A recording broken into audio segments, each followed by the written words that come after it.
미국 이민 정책을 둘러싼 논쟁의 중심에 다시 한번 H-1B 비자가 등장했습니다. H-1B는 단순한 비자가 아닙니다. 외국인 전문 인력을 미국으로 끌어들이는 핵심 통로이며 미국의 기술 산업, 금융, 산업, 문화 산업을 성장시킨 숨은 동력입니다. 하지만 최근 H-1B 발급 비용을 기존보다 100배 인상하여 무려 10만 달러, 한화 약 1억 4천만 원을 요구하겠다는 발표가 나오면서 논란이 거세게 일고 있습니다. 그저 행정적 수수료가 아니라 미국 경제 글로벌 인재 시장 국제 정치에까지 파급력을 미칠 수 있는 중대한 변화. 오늘 영상에서는 H-1B 비자가 왜 중요한지, 어떤 역사를 가지고 있으며 왜 지금 논란이 되고 있는지를 깊이 있게 분석해 보겠습니다. H-1B 비자는 흔히 전문직 비자, 스페셜티 아크여페이션 비자라고 불립니다. 이 비자는 미국 내에서 부족한 고급 전문 인력을 외국에서 충원하기 위해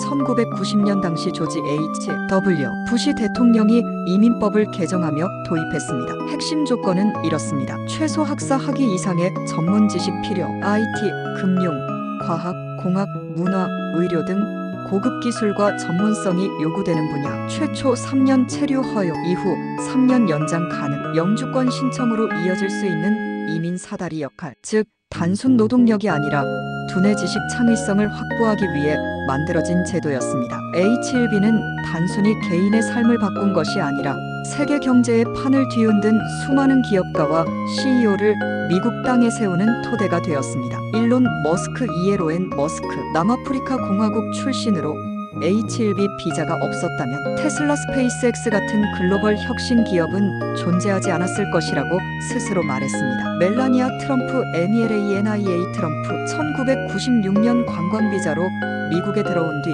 H-1B 비자를 통해 모델 활동을 이어가며 결국 퍼스트레이디가 되었습니다. 순다르 피차이, 순다 PICHAI, 인도 출신으로 현재 구글의 CEO, 세계 최대 IT 기업을 이끄는 인재도 H-1B로 미국에 정착했습니다. 사티아 나델라, 사트여 NADLLA, 마이크로소프트 CEO 역시 인도 출신으로 H-1B를 통해 미국 기업에 합류해 현재는 빅테크의 핵심 리더 중 한 명이 되었습니다. 마이크 크리거, 브라질 출신, 인스타그램 공동 창업자로 실리콘밸리 혁신을 대표하는 인물입니다. 즉 H-1B는 단순한 비자가 아니라 미국의 혁신 생태계를 키워낸 비옥한 토양이었습니다. 하지만 이 비자는 누구나 쉽게 받을 수 있는 것이 아닙니다. 매년 발급 상한은 8만 5천 개로 제한됩니다. 그런데 지난해 신청자는 무려 75만 8천여 명, 경쟁률로 치면 약 9대 1을 넘어서는 말 그대로 하늘의 별 따기입니다. 국적별로 살펴보면 인도 전체의 약 70%, 중국 그 뒤를 이어 다수, 한국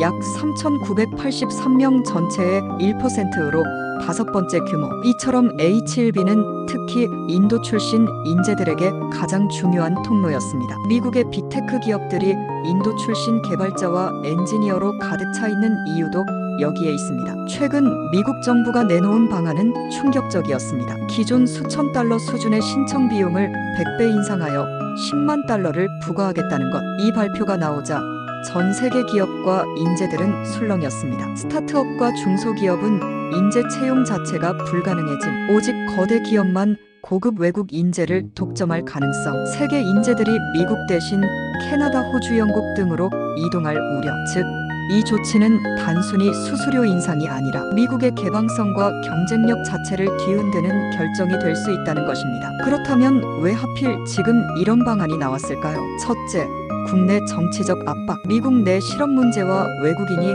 일자리를 빼앗는다는 여론이 여전히 강합니다. 둘째, 대선 전략. 트럼프 대통령은 강경한 이민 정책으로 지지층 결집을 꾀하고 있습니다. H-1B를 유지하되 비용을 올려 미국 이익을 지키겠다는 정치적 계산이 작동하고 있다는 분석입니다. 셋째, 글로벌 패권 경제. 미국은 여전히 세계의 인재를 빨아들이는 중심지지만 중국, 인도, 유럽이 자국 인재 유출을 막기 위해 나서는 상황입니다. 따라서 미국에 오려면 그만한 대가를 치르라 는 메시지를 던진 것입니다. 이번 정책의 장점은 분명합니다. 국고 수익 증가, 미국 내 여론 무마, 외국 인재 유입을 줄여 국내 인재 기회 확대. 그러나 단점과 위험도 큽니다. 혁신 기업의 인재난 심화, 미국 외 다른 나라로 인재 유출 가속화, 장기적으로 미국 경쟁력 약화, 특히 IT 산업은 국적보다 실력이 중요한 분야입니다. 실리콘밸리를 키운 원동력이 바로 전 세계 최고의 인재 집합소였음을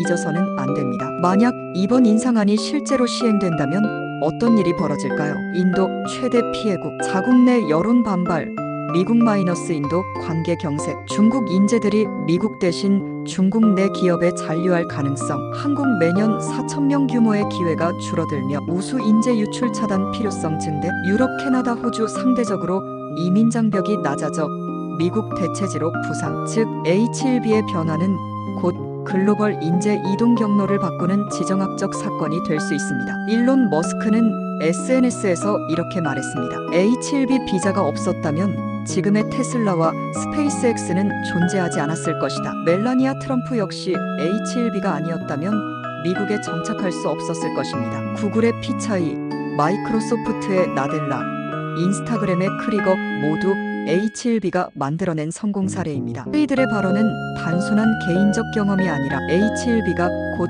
미국의 혁신 엔진이었다는 증거입니다. H1B는 미국의 강점이자 세계 인재들의 희망이었습니다. 하지만 비용 인상이라는 극단적 정책은 그 희망을 가로막을 수도 있습니다. 오늘날 세계는 인재 전쟁어, 포탤런트 시대입니다. 미국이 H1B를 통해 세계 최고의 두뇌를 끌어모았던 것처럼 이제는 다른 나라들이 미국의 빈틈을 노리고 있습니다. 과연 미국은 이번 논란 속에서도 여전히 세계 최고의 인재 집합소로 남을 수 있을까요? 아니면 캐나다, 유럽, 아시아가 그 자리를 대신 차지하게 될까요? 여러분은 어떻게 생각하시나요? H1B 비자 비용 인상, 과연 미국을 지키는 현명한 선택일까요? 아니면 스스로 경쟁력을 깎아내리는 위험한 도박일까요? 구독과 좋아요는 영상 제작에 큰 힘이 됩니다.